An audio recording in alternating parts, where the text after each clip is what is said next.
할렐루야.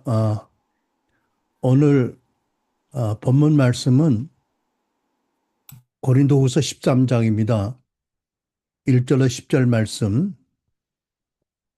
제가 우리말 성경으로 본문 올렸는데 함께 합독하기 바랍니다.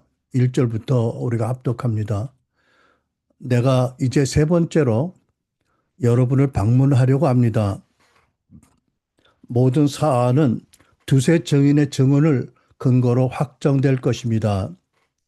내가 두 번째 방문했을 때 전에 죄를 지은 사람들과 다른 모든 사람들에게 이미 말했던 것처럼 지금 내가 떠나 있으나 미리 말해 둡니다. 내가 다시 가면 그들을 그냥 두지 않겠습니다.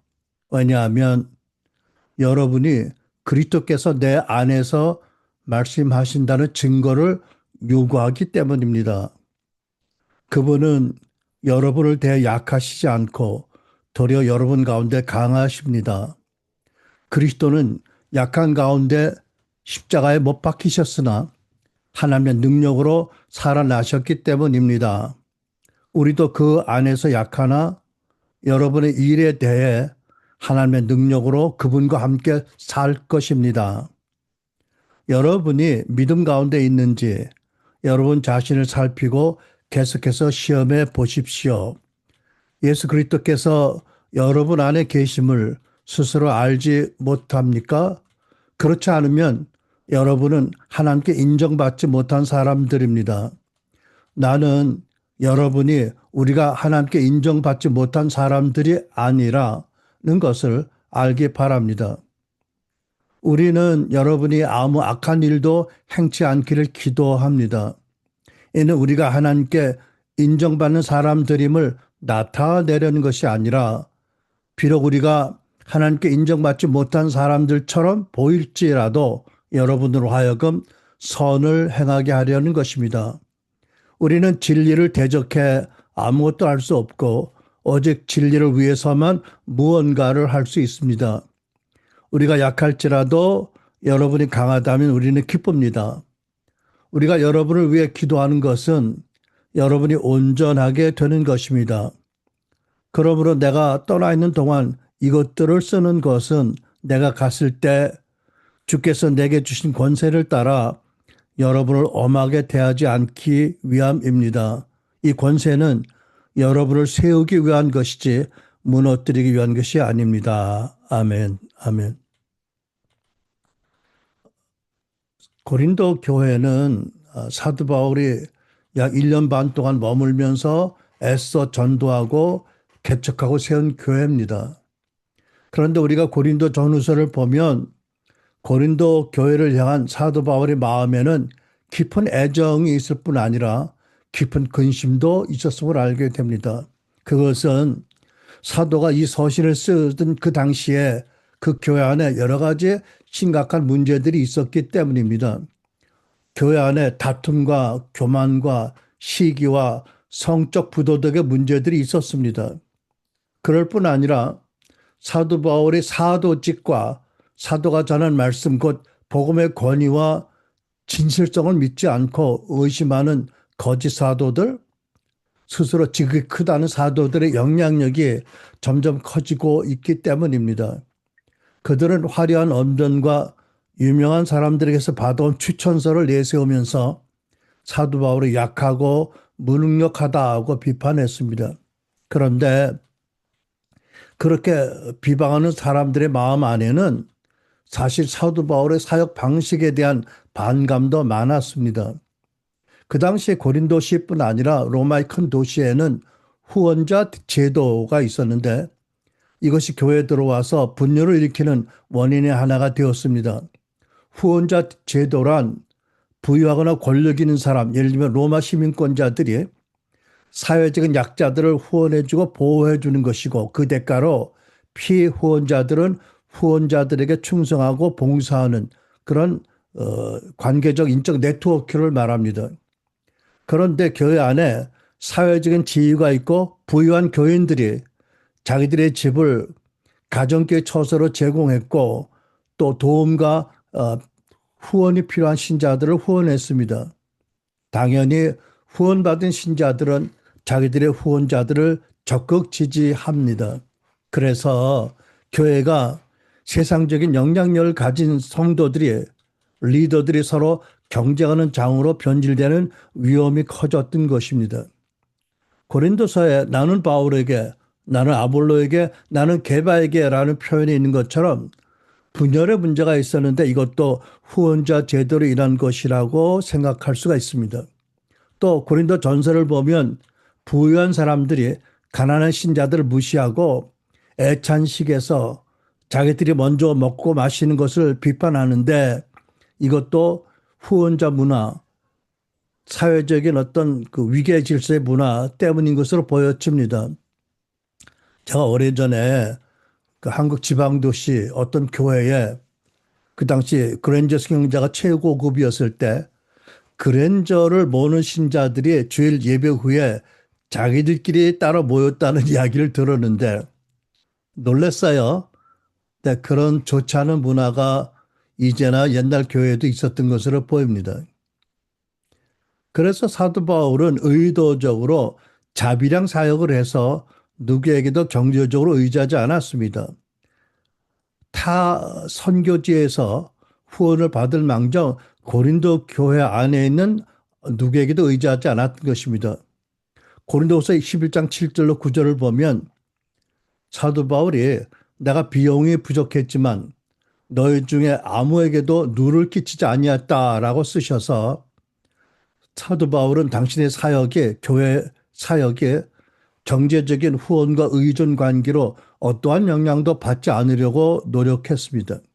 동시에 교회 안에 일어나는 사회적인 경제적인 갈등 문제를 해소하고 교회의 지도 구조 체제를 바르게 세우려고 노력을 했습니다.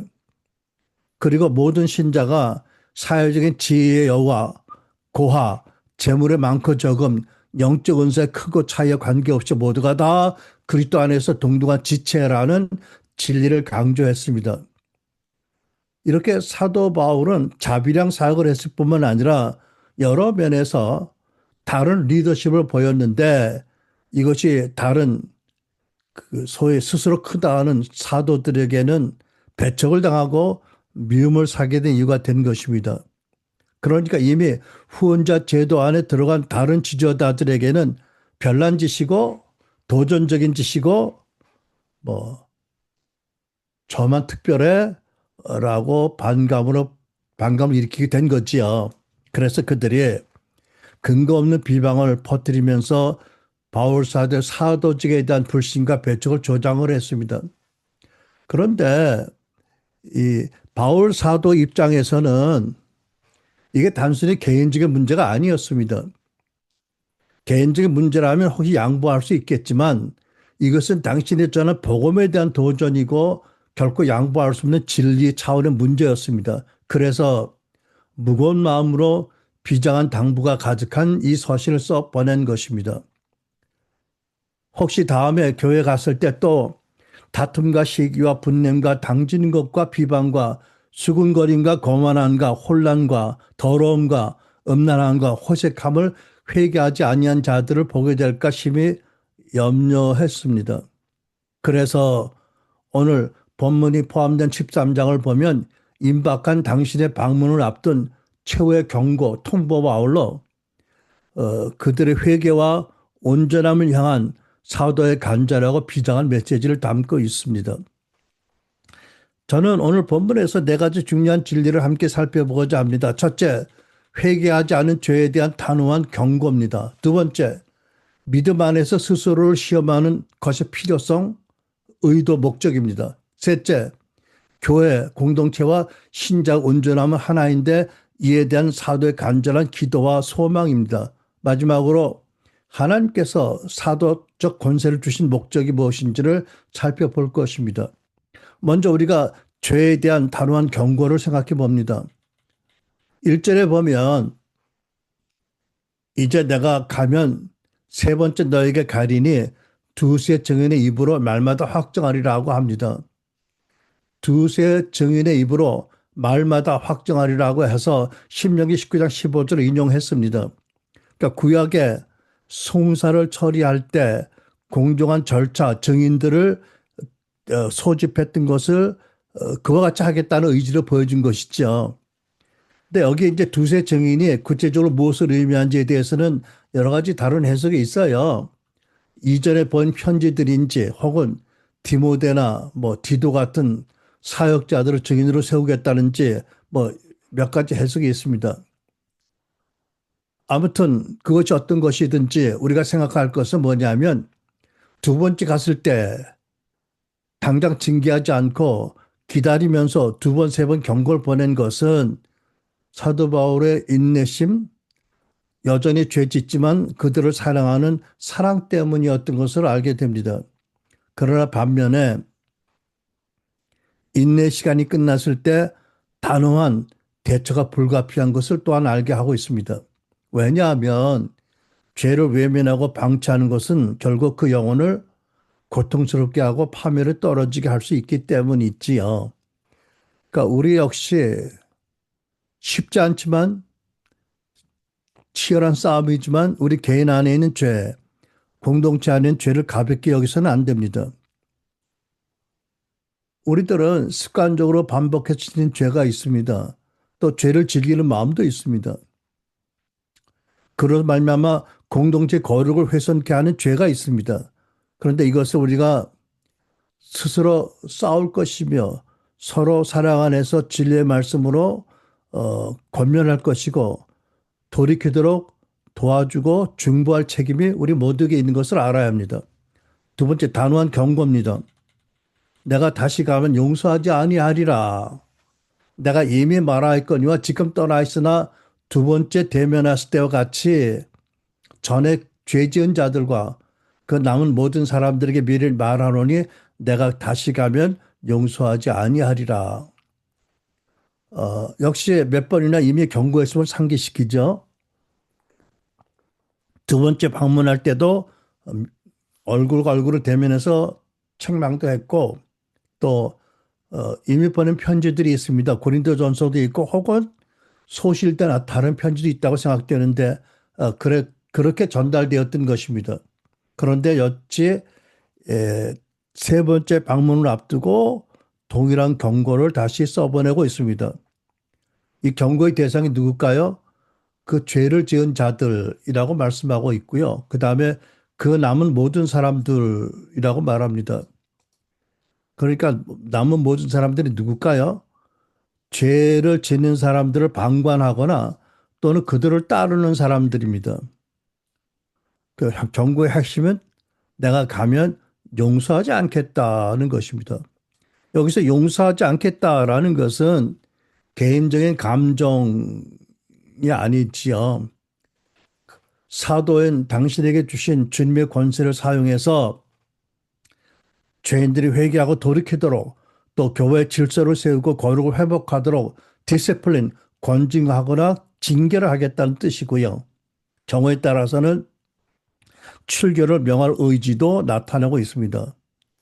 오늘날 교회에서는 이런 조치를 하지 않지요.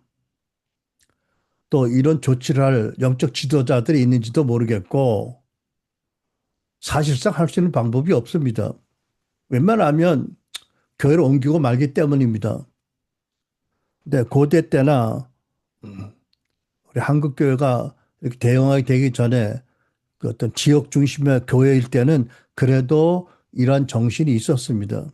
오늘날은 다만 일부 교단에서 이단들을 심의하고 결정하고 공지하는 그런 경우만 보는 것이 현실입니다. 그런데 초대교회에서는 이런 사도적인 권증이 있었고 때로 초자연적인 현상이 나타나기도 했습니다. 예를 들면 예루살렘 교회 아니나와 삽비라의 비극적인 사건이 그런 경우이지요. 그래서 시대와 한계 크게 바뀌었지만 그럼에도 불구하고 이 말씀은 진리의 말씀으로 오늘 사는 우리에게도 무겁게 다가옵니다. 그것은 죄에 대한 하나님의 근심하심과 기준이 시대가 변해도 달라지지 않았기 때문입니다.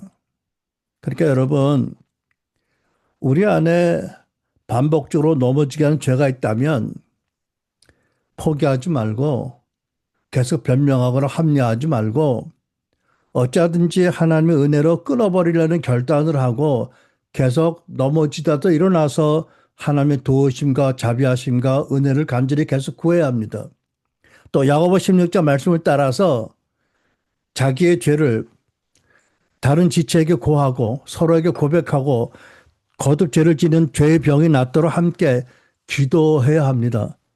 물론 여러분 이 싸움이 하루아침에 되지는 않지만 이 싸움은 꾸준히 포기하지 말고 은혜를 구하면서 나가야 할 것입니다. 또 우리 공동체 안에서도 서로의 영적인 상태에 관심을 가지고 무관심할 것이 아니고요. 사랑 가운데 진리로 권면하고 책망하는 것이 아니라 서로 격려해서 죄로부터 돌이키도록 하나님 뜻을 따르도록 도와줘야 할 것이고 계속 중보하고 기도로 싸워야 할 것입니다. 그러니까 사도 바울의 용서하지 아니라는 경고는 고린도의 모든 교인들을 향한 게 아니었습니다. 여러 차례 권면했음에도 불구하고 아직도 회개하지 않고 있고 죄에 대한 삶을 고집하는 어떤 무리들과 특별히 그들의 가정교회 리더들을 향한 경고였습니다. 물론 근본적으로 이 경고는 누구를 정죄하고 누구를 출교시키겠다는 것이 아니라 죄의 심각성을 깨닫고 다시 속히 은혜의 보좌 앞으로 나오도록 촉구하는 회개와 사랑의 초대장입니다. 세 번째, 우리는 본문에서 그리스도의 능력과 약함의 역설, 복음의 역설을 봅니다. 3절로 4절. 이는 그리스도께서 내 안에서 말씀하시는 증거를 너희가 구함이니 그는 너희에게 대하여 약하시지 않고 도리어 너희 안에서 강하시니라.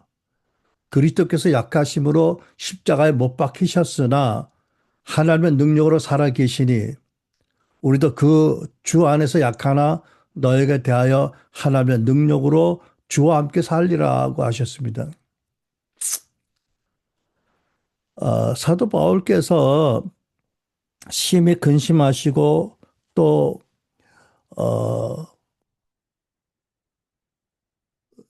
비장하게 경고하시는 그래서 사도적인 회개 안 하면 권증으로 행하겠다고 선언하시는데 또 다른 이유가 있습니다. 그것은 뭐냐면 그 교회 안에 사도 바울을 비방하고 또 모함하는 거짓 사도들이 있고 그 추종자들이 바울 사도에게 뭐라고 묻냐면 그리스도께서 네 안에서 말씀하는 증거가 뭐냐고 요구하기 때문입니다. 그러니까 즉 네가 전한 말씀이 참으로 그리스도께서 내 안에서 말씀하신 것이 맞냐라는 근본적인 도전을 합니다. 그들이 보기에 사도 바울의 평소의 모습, 즉 사람들 앞에서 겸손한 모습, 후원자의 도움 없이 육체적으로 노동하면서 애쓰고 수고하고 가난하게 사는 걸 보면서 저자가 약하기 때문이다라고 판단하고 멸시하고 사도 바울의 사도직에 대해 도전한 것입니다. 이에 대해서 사도 바울은 복음의 핵심적인 진리 곧 약함 속에 나타나는 강함이란 역설을 제시합니다. 먼저 그리스도께서 교회 안에서 교회에 대해서 결코 약하지 않으시다. 오히려 그분은 너희들 안에서 강하게 역사하신다라고 말씀합니다. 무엇보다도 사도 바울을 통해서 복음의 불모지인 고린도에서 많은 이들이 믿게 되었고 고린도 교회가 세워진 것이 그리스도의 능력의 나타남이 아니었습니까? 그런데도 그들은 계속 사도 바울을 능력하고 복음을 능력하려고 합니다. 그리고 사도 바울은 계속해서 예수 그리스도 십자가와 부활을 예를 듭니다. 여러분 예수 그리스도께서 분명히 약하셔서가 아니고 사실은 약하심을 스스로 취하시고 십자가에 못 박히셨습니다. 성육신 하셔서 우리와 똑같이 되셔서 인간의 약함, 고난, 수치도 죽음도 받으셨습니다. 이것이 외적으로 보이는 십자가의 모습입니다. 그러나 그것이 끝이 아니었습니다. 하나님께서 죽음에서 일으키셨고 주님은 지금도 하나님의 능력으로 살아계시고 다스리십니다. 부활은 십자가 약함을 통해서 나타난 하나님의 궁극적인 능력의 확증입니다. 사도는 그리스도의 원리를 당신의 삶과 사역에도 적용하고 있습니다. 사도 바울은 그리스도를 따르는 제자로 많은 고난과 역경과 피하지 않았고 받아들이고 질병, 가난, 또 인간적 약함도 경험을 했습니다. 그러니까 그를 좋아하지 않는 다른 사람들이 보기에 그는 결코 능력 있는 지도자가 아니었습니다. 그러나 바울이 선언합니다. 너에 대해서 하나님의 능력으로 내가 그와 함께 주와 함께 살 것이다. 즉 교인들을 대할 때 인간적으로 약해 보일지라도 십자가에 달리셨으나 부활하신 그리스도와 연합해서 내가 하나님의 강한 능력으로 행할 것이다 라는 말씀입니다. 혹 부득이하게 당신이 교회에 가서 징계를 하더라도 그것이 나의 개인적인 감정이나 능력의 과시가 아니다. 부활하신 그리스도께서 주신 능력과 그분의 뜻에 따라 그분의 권세에 근거한 것을 할 것이다 라고 예고하고 있습니다. 그러니까 비꼬인 그들의 요구가 사도로 하여금 그리스도의 능력이 세상적인 강함이 아닌 십자가 약함에서 시작이 되어서 부활의 능력으로 나타난다는 복음의 진리를 설명하고 당신의 사역 방식도 바로 그리스도의 방식을 따르는 것임을 변증할 기회를 갖게 된 것입니다. 비꼬인 그들의 도전이 역설적으로 복음의 핵심과 능력이 무엇인지를 설명할 수 있는 계기가 된 것입니다. 여러분, 마찬가지로 우리의 능력은 우리 자신의 것이 아닙니다. 우리 안에 와 계시는 성령님의 능력입니다. 세상에 어리석게 여기는 십자가 약함이야말로 죄와 죽음을 이기신 하나님의 가장 강력한 능력과 지혜의 나타남입니다. 여러분, 우리 신자들의 삶은 십자가 길을 가는 것입니다. 우리는 언제든지 우리의 능력을 의지하지 않고 우리의 약함을 늘 고백하고 전적으로 항상 하나님 능력을 의지해서 살아가는 믿음의 싸움을 싸우는 자들입니다. 그러니까 교회에서 열심히 하나님을 섬겨도 자기 능력과 지혜로 하는 사람들이 있고 사도 바울처럼 자기에게 어떤 능력과 지혜가 있을지라도 그것을 다 내려놓고 성령의 도움이 없으면 아무것도 못한다는 것을 고백을 하면서 전적으로 더 깊이 항상 성령의 능력을 의지해서 살아가는 사람들이 있습니다. 오늘날도 세상은 외적인 성공과 부, 명예, 권력을 추구하고 교회에 대해서도 그것으로 신앙의 능력을 증명하라고 요구합니다. 그러나 복음은 다른 길을 제시합니다. 우리는 우리 약함을 인정합니다. 우리 삶에 실패가 있고 고난이 있는 것을 인정합니다. 그러나 그것으로 좌절하는 것이 아니라 바로 그 자리에서 우리를 붙잡아 주시고 일으키시는 그리스도의 능력을 의지하고 그리스도의 능력을 경험하고 그 능력을 나타내는 사람들입니다. 여러분, 교회 능력이 건물이 크고 웅장함이나 많은 교회 수나 재정적인 많음이 있는 것이 아닙니다. 오직 십자가의 복음의 능력과 그 복음으로 살아가는 성도들 안에 역사하시는 성령의 능력에 있습니다. 우리 약함을 통해서 그리스도의 강함이 드러나는 역설적인 은혜가 날마다 여러분과 우리의 삶에 저희 삶에 나타나기를 축복합니다. 두 번째 단원입니다. 믿음의 점검입니다. 너희 안에 그리스도가 계시는지 확증하라. 너희가 믿음 안에 있는지 확증하라고 합니다. 시험을 명령합니다. 자가 시험입니다. 5절 상반절 너희는 믿음 안에 있는가 너희 자신을 시험하고 너희 자신을 확증하라. 여기서 시험하다 확증하다라는 동사는 고대 시대에 금이나 은 같은 것을 재련하거나 판별할 때 그 과정에서의 처리 과정을 묘사했던 단어들입니다. 그러므로 바울께서 사도께서 너희가 믿음에 있는가 너희 신앙 상태를 확증하라는 것은 너희가 주일 예배에 잘 참석하느냐 새벽 기도를 하느냐 교회 봉사를 많이 하느냐 헌금을 하느냐 너희가 어떤 은사가 있느냐 무슨 사역을 하느냐라는 기준으로 외적인 기준으로 돌아보는 게 아니고 부활하신 예수 그리스도가 너희 안에 계시는지 그 실체가 있느냐 증거가 무엇인지를 점검하라는 말씀입니다. 믿음 안에 있는가라는 질문은 어떤 교리를 믿느냐 어떤 신앙 고백을 했느냐 하는 질문이 아니고 네가 그리스도와 살아있는 관계가 있느냐 다른 말로 너희 안에 그리스도가 지금 살아 계시느냐라는 질문입니다. 여러분, 이 질문은 우리를 정죄하기 위한 것은 아닙니다. 우리의 믿음을 반석 위에 진리 위에 세우고 영적인 나태와 죄에서 벗어나서 주님과 사랑의 관계를 맺으며 우리의 삶이 풍성하고 하나님을 기쁘시게 하기 위한 초대입니다. 자, 시험의 기준이 뭐지요? 단도직입적으로 이렇게 말씀합니다. 예수 그리스도께서 너희 안에 계신 줄 너희가 스스로 알지 못하느냐. 5절 하반절입니다. 여러분, 사도 바울은 너희가 알지 못하느냐고 하셔서 이거 마땅한 것 아니냐? 라고 이 진리를 근거로 묻습니다. 예수 그리스도께서 지금 너희 안에 계신 줄을 너희가 아느냐? 여러분, 돌이켜 보십시오. 우리는 그들이나 고린도 교인들이나 언제 예수 그리스도 부활하신 예수 그리스도가 나의 개인의 구세주 왕이라고 믿고 영접했어요. 영접했다면 신실하신 예수 그리스도께서 당연히 우리 안에 계시는 것이 맞지 않나요? 여기 알다라고 번역된 헬라 단어는 단순한 지식, 인지를 넘어서 경험을 통해서 깊이 깨닫고 확신하는 알을 의미합니다. 즉, 예수 그리스도께서 우리 안에 계시는 것은 구체적인 것이고 경험될 것이고 확신될 수 있는 진리라는 것입니다.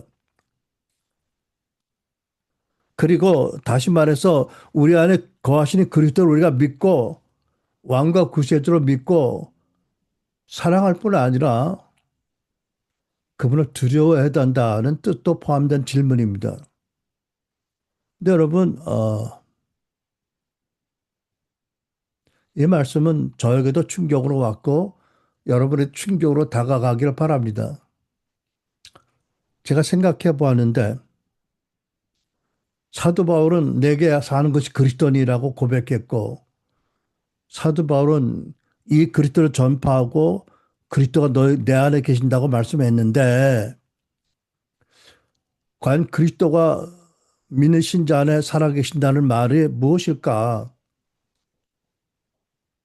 자칫 너무 추상적인 것 같아서 이렇게 설명하려고 합니다. 다른 말로 말하면 보혜사 성령님께서 우리 마음에 내주하고 계셔서 우리 삶이 변화되고 성장하고 성화되는 것이다.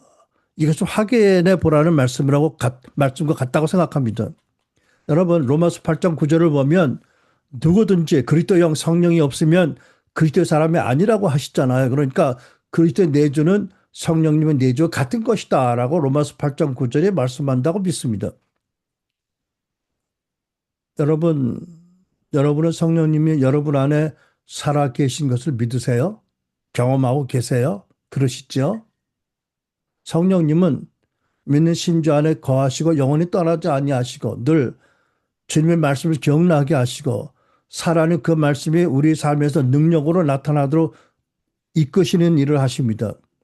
우리의 생애와 우리의 봉사와 사역을 인도하시고 우리에게 은사도 주시고 열매도 맺게 하시고 기름 부음도 주시고 거룩하게 하시고 우리를 그래서 그리스도를 담는 성품을 담는 성화 역사를 이끌으시는 분이 성령이십니다. 따라서 그리스도께서 우리 안에 계시다는 신자 안에 계시다는 이 진리는 성령의 내주하심, 역사하심, 권능과 열매를 통해서 말씀을 통해서 우리 삶에서 구체적인 변화와 성장의 사건으로 나타나야 되는 것입니다. 그런데 오늘날 많은 교회들이 그리스도께서 우리 안에 계시다는 사실, 성령께서 우리 안에 살아계시다는 이 진리를 바로 가르치지 않고 은사를 외면하고 많은 교회들이요.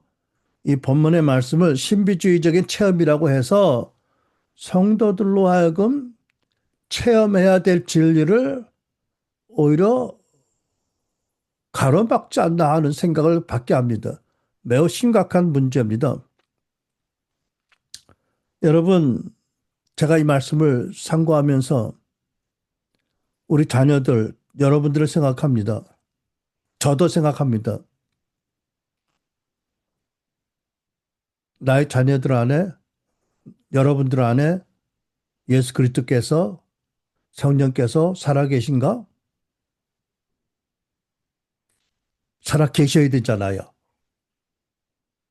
그러면 이 진리를 가리지 말아야 되잖아요. 최소한도 도전을 받고 심각하게 고민하게 해야 되잖아요. 은혜를 구하게 해야 되잖아요. 믿음에 바로 서게 해야 되잖아요.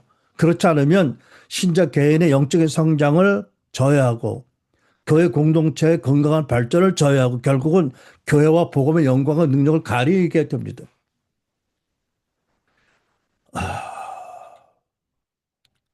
교회는 말씀대로 그리스도의 내주하심, 성령의 역사하심을 분명히 가르치고 성도들이 실제적인 삶의 경험을 통해서 하나님을 경험하고 복음을 전하고 하나님과 깊은 관계를 바로 갖도록 가르치고 격려해야 합니다. 존 파이퍼라는 목사님이 그리스도께서 우리 안에 계신다는 이 진리를 기독교 신학주의와 연결해서 설명을 합니다. 그리스도께서 신자 안에 계신다는 것은 단순히 주님이 함께 계신다는 그 말씀 진리를 아는 것을 넘어서 그 그리스도를 가장 귀한 보물로 여기고 그 그리스도의 관계 안에서 최고의 기쁨과 최고의 만족과 행복을 누리게 하는 실제적인 경험이다 라고 말합니다. 여러분은 동의하세요? 경험하세요? 원하세요? 자, 여러분, 그러면 그리스도께서 우리 안에 계신다는 이 진리가 어떻게 보면 매우 주관적인 것 같아서 좀 객관적으로 생각할 기준을 생각해 보았습니다. 먼저 갈라디아 5장에 보면 사도 바울께서는 성령의 열매를 말씀하잖아요. 사랑과 희락과 화평과 오래 참음과 자비와 양성과 충성과 온유와 절제니 성령이 우리 가운데 살아계시면 이런 열매가 맺는다는 거지요. 물론 여러분 열매는 한 달, 두 달 사이에 맺는 건 아니죠. 겨울이 가고 봄이 오고 다시 푸르름을 되찾고 꽃이 피고 그리고 울창한 푸르름 절기가 지난 다음에 열매를 맺듯이 물론 과정과 시간이 필요합니다만은 또 이 모든 열매가 한꺼번에 다 풍성하게 맺지 않을지라도 하나의 열매, 두 개의 열매가 조그만큼 또 크고 더 많이 서서히 맺는 것이 나타나야 된다는 거죠. 여러분, 그리고 또 하나님의 말씀을 사랑하고 말씀을 배우려고 하고 배운 말씀을 기쁨으로 순종하려는 마음이 있는지 어려운 중에도 낙심하지 않게 기도하면서 하나님의 은혜를 의지하려고 하는지 형제 자매들에게 부족을 보더라도 저들을 사랑하려고 하고 잘 섬기려고 노력하는지 또 성령님의 은사를 구해서 나의 은사를 구하는 유익을 구하는 것이 아니라 공동체 유익을 구하려고 노력하는지 무엇보다도 본문이 강조하고 있는 것처럼 죄에 대해서 민감하게 반응하고 계속 거듭 회개하면서 하나님과 바른 관계를 회복하려고 애를 쓰는지 이러한 질문에 대한 답변에서 정직한 답변에서 우리는 그리스도께서 우리 안에 계신다는 증거가 있는지를 보게 됩니다. 그리고 이런 증거가 있다면 우리는 흔들리지 않을 확신을 가지고 믿음의 길을 걸어갈 수 있게 됩니다. 그런데 5절 보면 시험의 실패에 대해서 말씀합니다.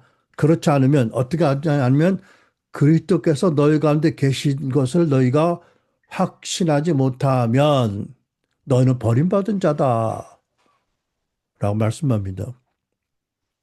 여기 버림받은 자라는 헬라 단어는 시험에 낙방한 자, 실패한 자, 불합격한 자, 인정받지 못한 자라는 뜻입니다. 그러니까 단순히 믿음이 연약해서 아직 성장하지 않아서 뭐 이런 것보다도 더 심각한 어떻게 보면 근본적으로 하나님과 참된 관계가 없거나 믿음에서 떠났거나 하나님께 인정받지 못한 심각한 상태를 가리킬 수도 있습니다. 여기에는 칭의, 아예 구원받지 못한 칭의 차원의 문제도 있고 구원받았지만 어떤 죄나 어떤 영적 게으름 때문에 성화 차원의 문제도 두 가지 다 있을 수 있습니다. 여러분, 교회에는 거듭난 신자들도 있지만 하나님 인도하심을 받아서 아직 거듭나지 않았지만 교회에 와 있는 사람도 있잖아. 그죠? 뭐 그러면서 열심히 교회 활동하는 사람도 있겠고요. 그죠? 두 가지가 다 있을 수 있다. 근데 사도 바울은 정말 정신이 번쩍 나도록 합니다. 버림받을 가능성이 있다. 교인들의 경각심을 깨우치고 죄를 회개하게 하고 자기들의 영적 상태를 돌아보게 하도록 촉구하는 것입니다. 결코 정죄하거나 절망에 빠뜨리고자 하는 것은 아니지요. 특별히 요즘같이 옛날도 그렇겠습니다만 사람 사는 게 다 힘들고 자기들이 짐이 있고 자기들의 싸움이 있잖아요. 요즘은 특히 바쁘고 바쁜 시대인데 그렇다고 해서 영원한 진리의 말씀을 외면해서는 안 되잖아요. 사도 바울이 그런 것처럼 저도 여러분들과 제가 다 이 시험에 통과해서 어떤 시험? 그리스도가 내 안에 살아계신가라는 시험에 통과해서 우리가 확신을 가지고 기쁨으로 신앙생활을 할 수 있기 바랍니다. 사도 바울의 경우에는 6절에 보면 당신이 버림받은 자가 아닌 것을 고린도 교우 너희들이 알기를 바란다고 하셨어요. 무슨 뜻이냐면 그들을 위해서 첫째는 그들의 시험에 합격한 신자가 되기를 바라는 마음이고 두 번째는 그들이 스스로를 시험해서 그리스도께서 우리 안에 계십니다라고 확증한다면 그것은 곧 그들에게 복음을 전해서 믿음을 갖게 했고 함께 교회를 세운 바울이 사도직이 참되다라는 것을 인정하게 될 것을 바라기 때문에 한 말씀이에요. 그렇죠? 그러니까 사도 바울은 성도들의 자기 신앙의 점검의 결과가 그 신앙을 갖게 한 사역자의 진정성과 콜링, 하나님의 부르심과 분리될 수 없다는 것을 강력하게 알게 한 거죠. 세 번째, 사도 바울 사역의 목표를 6절로 9절에서 알게 합니다. 그것은 뭐냐면 신자와 교회의 성숙과 온전함입니다. 6절 말씀, 우리가 버림받은 자 되지 아니한 것을 너희가 알기를 내가 바라고. 그러니까 어떤 자들이 말하기를 내가 가짜다, 약한 자다, 하나님 보낸 사도가 아니다, 하나님께 버림받은 자다라고 말하지만 그렇지 않은 것을 너희가 알기를 내가 바란다는 말씀이에요. 이거는 단순히 사도 바울의 개인적인 그런 자존심이나 자기 변명이 차원이 아닙니다. 나는 너희들이 스스로를 돌아봐서 너희들 안에 그리스도가 계신다는 사실을 확증하고 그러므로 사도인 내가 너희들에게 복음을 전하고 믿음을 갖게 한 내가 하나님께 버림받은 자가 아닌 것을 너희들이 깨닫기를 바란다. 마땅한 사랑과 질서 가운데 돌아와라 하는 부르심이 있지요. 여러분, 그래서 우리는 공동체에 속한 지체들의 믿음을 서로 점검해주고 격려해주고 세워주고 함께 공동체를 이끌어 나가는 사역자들의 귀함을 또한 기억하고 감사하고 존중해야 할 것입니다. 두 번째 사도 바울은 교회에서 기도할 때 이렇게 기도합니다. 너희가 악을 행하지 않고 선을 행하기를 기도하노라. 7절 우리가 하나님께서 너희로 악을 조금도 행하지 않게 하시길 구하노니 이는 우리가 옳은 자임을 나타내려 함이 아니라 오직 우리는 버림받은 자 같을지라도 너희는 선을 행하게 하려 함이라. 사도 바울의 가장 큰 관심사는 당신이 옳은 자다라고 인정받는 것보다 교우들이 악을 조금도 행하지 않고 선을 행하게 되기를 바라는 것이었습니다. 여러분, 이 기도는 교우들이 죄를 멀리하고 적극적으로 믿음의 선을 행함으로 크리스찬의 온전함, 곧 성화를 향해 나가기를 바라는 열망에 가득 담긴 기도입니다. 물론 이것은 치열한 믿음의 싸움이지요. 계속 다가오는 죄의 유혹을 이기고 그리스도의 거룩함을 닮아가는 이 과정은 치열한 믿음의 싸움인데 이 싸움에서 승리하도록 기도한 것입니다. 여러분, 우리도 이 기도 제목으로 스스로에게 질문하고 기도해야 됩니다. 우리의 가장 큰 기도 제목이 뭐지요? 나의 성공과 출세, 우리 가족의 성공, 행복, 나의 만족 다 좋지만 내가 계속되는 미혹과 싸워서 죄를 멀리하고 그리스도 성품을 닮아가는 이 성화의 길을 가느냐? 가게 해달라고 기도하는 것입니다. 나뿐만 아니라 우리 자녀들과 우리 교회 지체들이 함께 영적으로 그리스도 닮아 성장하고 성화되도록 기도하는 것이 우리의 가장 중요한 기도 제목이 되어야 됩니다. 그것이 바로 그리스도의 사랑을 실천하는 것입니다. 그런데 여러분, 혹, 아니, 당연히, 아니, 결과적으로 우리가 선을 행하는 삶을 산다고 해서 그것이 우리의 공로가 될 수 없는 것도 잘 알아야 됩니다. 왜? 그것을 우리 안에서 역사하시는 그리스도의 능력, 성령의 은혜와 능력에 따르는 우리의 순종의 결과일 뿐, 그것이 우리의 공로, 우리의 자격이라고 말해서는 안 되는 것입니다. 다시 말해서 우리는 이렇게 해서 하나님께 영광을 돌리고 기쁘게 해드리면서 우리 삶을 복되고 거룩하게 가는 길을 가야 할 것입니다. 8절에 보면 이렇게 말씀합니다. 우리는 진리, 말씀을 거스려 아무것도 할 수 없고 오직 진리를 위할 뿐이다. 우리의 삶은 진리를 위한 삶이다. 라고 말씀합니다. 여러분, 사도 바울은 당신의 모든 행동과 모든 말과 사역의 기준이 절대적인 원칙이 바로 진리라고 선언합니다. 계시된 하나님의 말씀, 성경에 기록된 말씀, 복음의 진리, 하나님 뜻을 의미합니다. 사도는 진리를 거슬려서는 어떤 일도 할 수 없어서 그래서 약할 수 있습니다. 약하다고 합니다. 오직 진리를 위해서 진리에 부합하게만 행동한다고 단언합니다. 그래서 이제 혹 방문해서 임박한 방문해서 세 번째 교회 가서 불행하게도 사도적인 권위를 행사하게 된다면 그것은 자기의 자의적인 뜻이 아니라 감정적인 노여움이 아니라 진리에 따를 것이다라고 말씀합니다. 물론 그 전에 교우들이 회개하고 바로 선다면 엄격한 권위 행사를 할 필요조차 없게 될 것입니다. 그러나 계속 그럼에도 불구하고 다시 이렇게 거듭 경고했는데도 죄를 짓는다면 그리고 사도에 대해서 모함을 한다면 사도는 복음의 진리를 소화하기 위해서 단호하게 행동할 수밖에 없다고 알게 합니다. 여러분, 이런 사도 바울의 말씀은 우리의 삶의 기준이 진리인 것을 다시 한번 확인시켜 줍니다.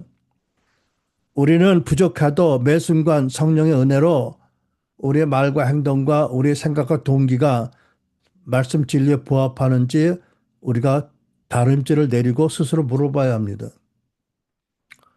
물론 여러분, 진리를 따르면 세상에서 개인적으로 손해를 입을 수도 있고 경쟁에 패배할 수도 있을 수 있고 불편함도 있겠지만 또 세상적인 문화와 기준과 충돌할 수 있습니다. 그러나 그럼에도 불구하고 우리의 삶의 성공과 실패는 사람들의 평가가 아니라 또 우리의 생각의 주관적인 판단이 아니라 오직 하나님의 판단에 달려있기 때문에 우리는 무식하게 보여도 융통성이 없어 보여도 물론 지혜를 구하지만 하나님의 진리를 최고의 기준으로 삼고 살아야 합니다. 여러분과 제가 그렇게 진리를 최고의 기준으로 삼고 다니엘 같이 요셉 같이 하나님 지혜로 말미암아 또 능히 승리할 수 있기를 축복합니다. 사도 바울의 구절의 기도입니다. 온전함을 위한 기도. 우리가 약할 때 너희가 강한 것을 기뻐하고 또한 이것을 위하여 구하나니 곧 너희가 온전하게 되는 것이다.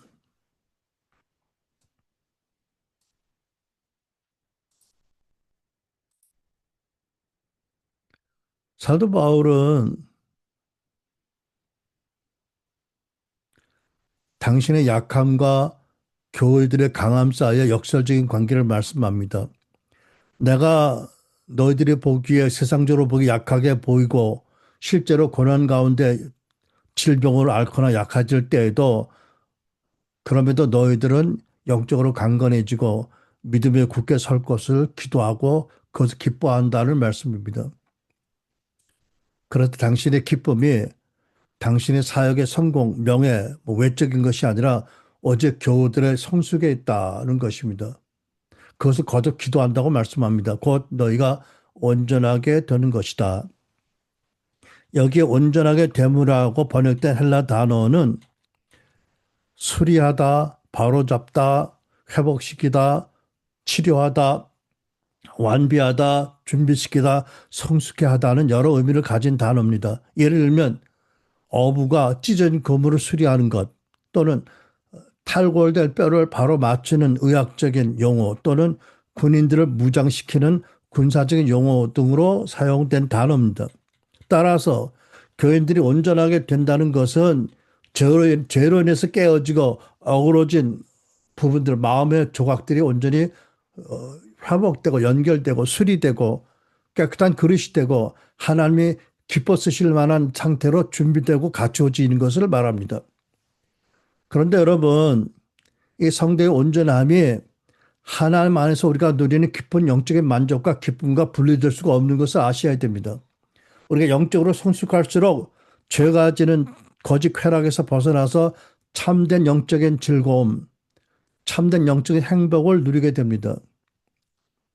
이것이 치열한 싸움이지만 이 과정이 죄와 싸워야 되고 세상의 유혹을 이겨야 되는 치열한 싸움이지만 이 과정을 통해서 우리는 이 과정 가운데 하나님이 나와 함께 계심을 더 깨닫게 되고 더 의지하게 되고 더 하나님께 영광을 돌리게 됩니다. 그러니까 여러분 5절의 자기 시험과 9절의 온전함에 긴밀한 연결성이 있습니다. 그리스도가 너희 안에 계시는지를 시험해 보라는 것이 우리의 영적 상태를 진단하는 과정이라면 온전함은 그 진단으로 말미암아 문제가 있다 문제가 치유되고 회복되고 보완되는 것을 말하는 것이지요. 진단이 있고 회복이 있고 자기 시험이 있고 온전함이 연결된다는 말씀입니다. 그러니까 여러분 우리도 우리 성도 개인의 온전함, 영적인 온전함 그리고 우리 교회 온전함이 우리의 목적이 되어야 합니다. 골로새서 1장 28절에 보면 사도 바울이 중요한 두 가지 사역의 목적을 설교하죠.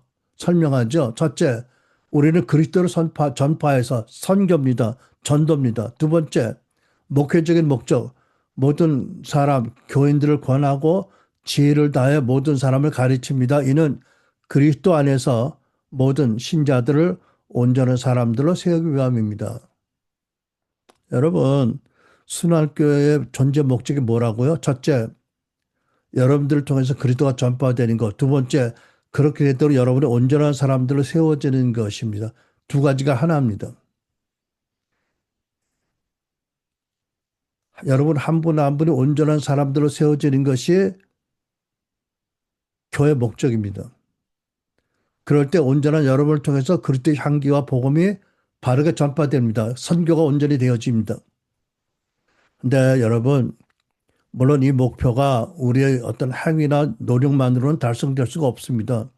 우리가 하나님의 은혜 안에서 성령이 주시는 능력을 힘입어서 또 하나님 주시는 신앙의 기본 방편, 말씀 읽기, 말씀 묵상, 기도 생활, 공동체 안에서 성도들과 교제, 그리고 성령의 인도하심에 꾸준히 순종할 때 점진적으로 이루어집니다. 그리고 이 온전함을 나아가는 이 점진적으로 나아가는 과정 자체가 하나님 기쁘시게 하는 것이고 우리에게 기쁨이 됩니다. 여러분 성령님이 그리스도가 여러분 안에 거하심을 안다면 우리가 어떤 중요한 일을 하지 않아도 어떤 열매를 성취를 크게 이루지 않아도 그 과정 가운데 또는 그 과정으로 해서 필요했던 우리 안식 가운데 또는 휴식 가운데 또는 필요한 가정을 돌보는 일 가운데 심지어 운전할 때도 그것이 기쁘고 행복하게 되지 않나요? 왜? 하나님이 나와 함께 계시거든요. 지금 운전할 때도 먹을 때나 마실 때도 그 과정이 순간순간이 복된 거 아닌가요? 여러분 치열하지만 치열할수록 우리는 하나님 함께 하심으로 인한 진정한 행복과 기쁨을 누리는 기쁨의 운물에서 물을 길어 마시는 자들인 것을 믿으시기 바랍니다. 네 번째, 사도 바울은 하나님이 당신에게 주신 권세의 목적을 세우기 위함이다라고 10절에 말씀합니다.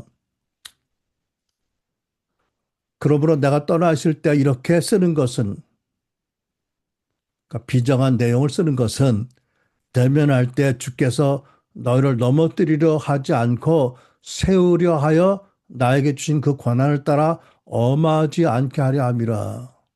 이런 말씀이잖아요. 내가 이 편지 가운데 엄하게 비장하게 내용을 썼는데, 그것은 나 너희를 만났을 때에 너희들이 나의 편지를 읽고 기도하고 회개해서 너희들을 세우도록 나에게 주신 권한을 잘 쓰도록, 또 너희들을 넘어뜨리도록 내 권한을 쓰지 않도록 하기 원한다는 말씀이잖아요. 그러니까 여러분, 이 말씀에서 우리는 비록 오늘날 교회 안에 징계가 사실상 사라졌지만 우리는 이에 대한 바른 성경적 이해가 필요합니다. 저는 제가 목회하면서 오랜 세월을 목회하면서 돌이켜보면서 요즘 은퇴하고 아픈 것 중에 제일 마음이 아픈 게, 나와 함께 했던 사역자들이 나를 떠났던 그 장면들을 생각할 때, 아, 내가 너무 과했나라는 생각도 하지만, 그렇다고 내가 그들에게 허물을 돌리는 건 아니지만, 아, 그 친구들이 내가 징계할 마음을 먹었을 때 그것을 알고 떠났지, 미리. 모르겠습니다. 내가 주님 앞에 가면 이것으로 책망을 받을지 몰라도. 그래서 여러분, 당부하는 것은 누가 권위자가, 영적 권위자뿐 아니라 부모님이든지 교사 선생님이든지 여러분이 누구 권위자에게 책망을 받을 때, 권면을 받을 때 그게 마음에 아픔이 오고 자존심 상한 일이라도 저 목소리가 나를 세우기 위한 것이다라고 겸손히 받아들이는 태도를 갖는 게 중요하다라고 믿습니다. 그러니까 하나님 주신 권세의 참된 목적은 넘어뜨리는 게 아니라 세우기 위함이다라고 말씀합니다.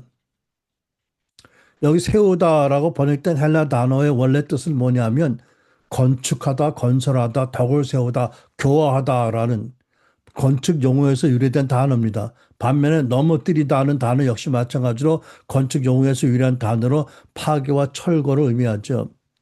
예레미야서 1장에 그런 말씀이 있잖아요. 뽑고 파하고 세우고 심고 건설한다고 같이 가는 거지요. 동일한 원칙을 사도 바울은 또한 고린도서 10장 8절에서 말씀했습니다. 바울의 모든 권면과 책망, 심지어 필요할 경우에 엄하게 징계할 것 하는 것까지도 그 목표는 교회를 허무는 것이 아니라 교회를 든든히 세우고 성도 개인을 온전하게 세우는 데가 있다. 그러니까 이 세움이라는 목적은 구절에서 사도 바울이 기도했던 성도 온전함을 위한 것이다라는 것입니다. 에베소 4장 12절 우리가 자주 듣는 말씀이 있잖아요. 하나님께서 교회 오직 직분을 주신 이유가 성도들을 온전하게 하며 봉사 일을 하게 하며 그리스도의 몸을 세우려 하려 하심이라고 했을 때 마찬가지 뜻으로 쓰여지는 단어입니다.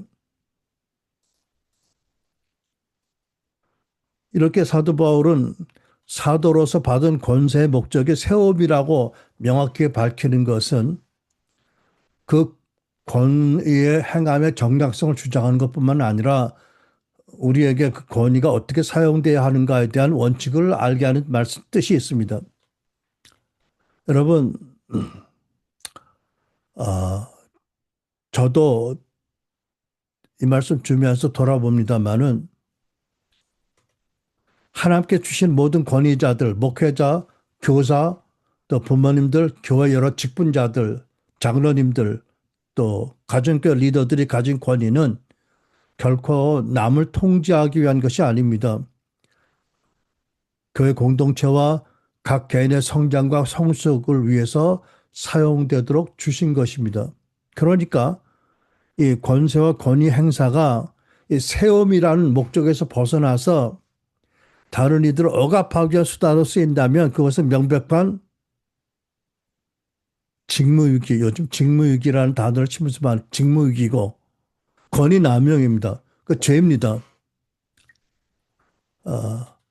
또 여러분들은 또 그런 권위를 지도를 받는 여러분들은 하나님께서 여러분 그들을 통해서 여러분들을 바로 세우기 위해서 주신 것이다라는 믿음으로 겸손히 받아들여야 할 것이 그것에서 그래서 우리 공회 공동체가 그 세워지고 건강하고 여러분 각자가 더 성숙하고 온전하게 돼야 될 것입니다. 결론입니다. 여러분 오늘 본문 말씀을 통해서 우리는 사도 바울의 마음에 있어 두 가지 중요한 두 가지 면을 봅니다. 하나는 회개하자는 죄와 거짓 사도들의 가르침에 대한 불같은 단호함. 또 하나는 고린도 성도들의 믿음 안에서 온전히 회복되고 세워지기를 바라는 눈물 어린 사랑입니다. 죄에 대한 엄중한 경고, 그들의 믿음 안에 있는지 그리스도께서 그들 안에 계시는지 시험해 보라는 권면, 결과적으로 교회의 온전해짐과 신자 온전해짐, 교회의 세움에 대한 사도 바울의 열망과 기도의 내용을 살펴본 것입니다. 이 열망과 이 기도는 이 권면은 2000년의 세월을 넘어서 오늘 우리에게도 저와 여러분 동일하게 다가오는 역사를 말씀합니다. 여러분 우리 자신을 돌아보아서 우리가 믿음 안에 있는지 그리스도께서 우리 안에 살아 계시는지 안 계시는지 우리 자신 스스로 돌아보고 혹이라도 문제가 있거나 넘어진 부분이 있다면 회개하고 다시 자비와 은혜를 구해서 돌이켜 서서 그리스도 안에서 우리 안에 계신 그리스도의 능력을 따라 은혜를 따라 세워지는 역사가 있기를 축원합니다. 물론 여러분 이 신앙의 여정이 가운데 자주 우리 연약과 죄성이 드러나고 계속 세상의 유혹과 맞닥뜨려야 되고 어떻게 보면 치열한 믿음의 싸움입니다. 그러나 또한 반면에 놀라운 것은 싸움이 치열할수록 우리 안에 계신 그리스도의 경험을, 사랑을, 능력을 더 경험하게 되는 것이고 더 우리가 복음의 진리를 따라 우리는 약하고 그리스도는 강하다는 역설적인 진리를 경험하고 그래서 정말 주님을 의지하는 건강한 믿음을 가지고 하나님 주는 평강과 즐거움을 가지고 행복하게 승리하며 살 수 있다는 사실입니다. 그래서 여러분 다시 한번 오늘 스스로에게 정직하게 묻고 정직하게 대답하기 바랍니다. 여러분 믿음 안에 계세요? 부활하신 예수 그리스도가 지금 여러분 마음 안에 계시나요? 성령의 역사하심이 여러분의 삶에 나타나고 있나요?